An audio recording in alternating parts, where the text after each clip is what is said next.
My name is Colton Cox. This is the Novel Review. I wanted to create an introductory episode to help just establish and set a tone for what I want to do with this channel. Like many people who talk about books on YouTube, I have a bachelor's degree in English, and as part of my studies, I was able to dive into the canons of Romanticism and modernism and post-colonialism and postmodernism, and to better understand how these works have reflected society, how sometimes society reflects literature, and just the exchange of values that can occur with text.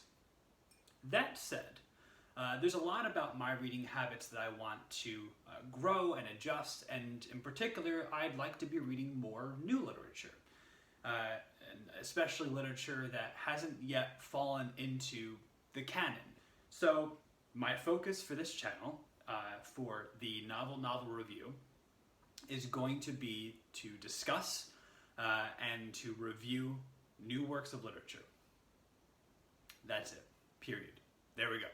My goal is to help people discover and potentially appreciate new works of literature that are coming out today, as well as to offer my non-professional opinion and review of those works, and to facilitate some dialogue and discussion on, what we read. That said, I wanted to leave off today by recommending 3 books that I read in the year 2020 that are relatively new and that I think all are deserving of your attention. These 3 books are all drastically different in style and tone and theme, and I think are all worthy of your attention if you're looking for some new things to pick up. The first book I'll mention is Night Boat to Tangier by Kevin Barry. Kevin Barry is a relatively well-known Irish writer. This book definitely helped surge him in popularity because it was long-listed for the 2019 Booker Prize.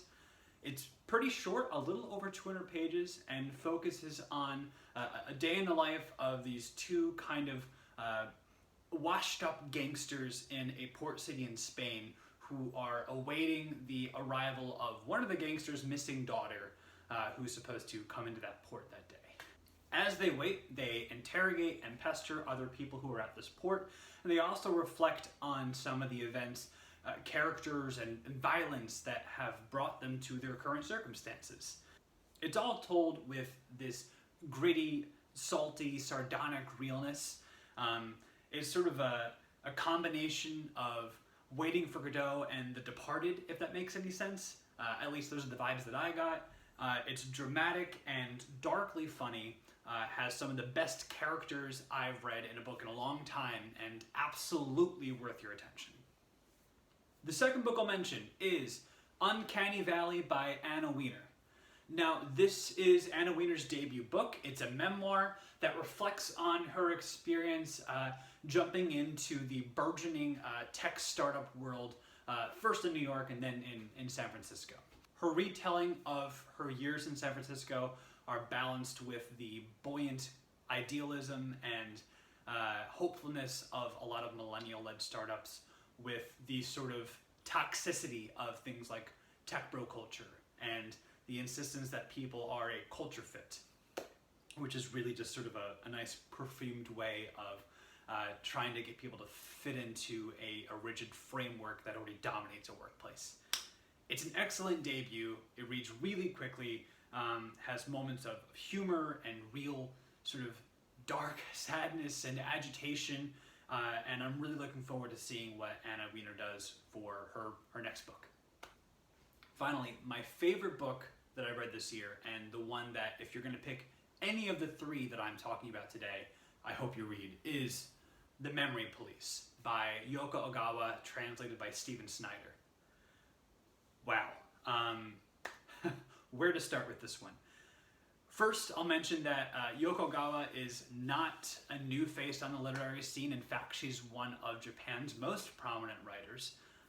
She won the Akutagawa Prize back in 1990 and has written dozens of works over the years that you can check out in translated form.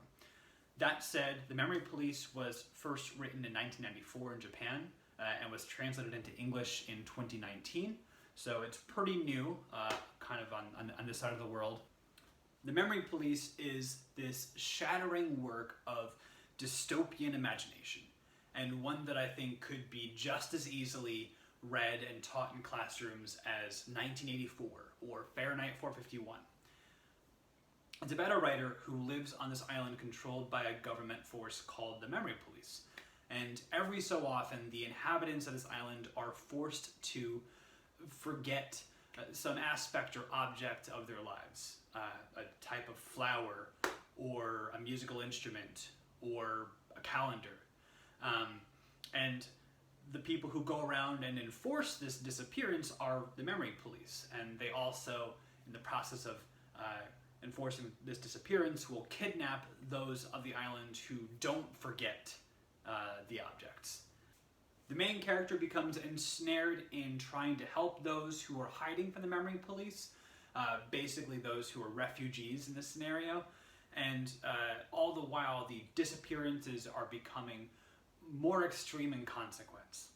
So it's a book that's really about the power and importance of memory, the way that we tie memory and identity to the objects of our lives, and the way that our perspectives and views of reality can be shaped or undermined by forces that control us. It is a wonderful book. It was a finalist for the National Book Award for Translated Literature. It was a finalist for the International Booker Prize. It was a finalist for the World Fantasy Award. I can't recommend this book enough. I think you would finish it really quickly, and it's so worth your time. That's it for today. I'll return in my next video to give a real review of the first book I'm reading for this channel, Ordesa by Manuel Vilas. And if you enjoyed what I talked about today, if you're interested in hearing some more, please like and subscribe, and I'll have more videos coming out soon in the future that hopefully can help interest you in some new literature. Thanks very much for tuning in. I'll see you next time.